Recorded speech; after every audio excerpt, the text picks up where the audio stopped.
المحطات التي كانت ضمن زيارة خادم الحرمين الشريفين للدول الخليجية، ولكن ما زالت واستمرت الدوحة بدعم الجماعات الإرهابية والمتطرفة داخل المملكة العربية السعودية وخارجها، وأيضا تدخلت في الشؤون الداخلية لدول مجلس التعاون الخليجية. بالتالي اضطرت المملكة العربية السعودية لاتخاذ مثل هذا القرار، رغم أن المملكة العربية السعودية تنادي كثيرا باللحمة الوطنية، اللحمة الخليجية بشكل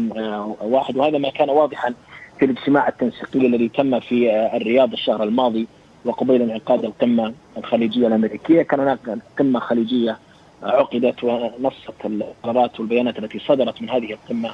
على مثل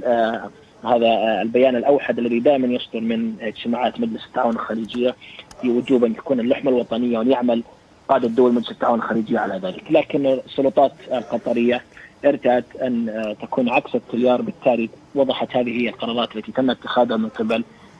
مملكة البحرين والآن من المملكة العربية السعودية تجاه الممارسات التي تنتهجها الدوحة والتي تهدف لشق الصف الداخلي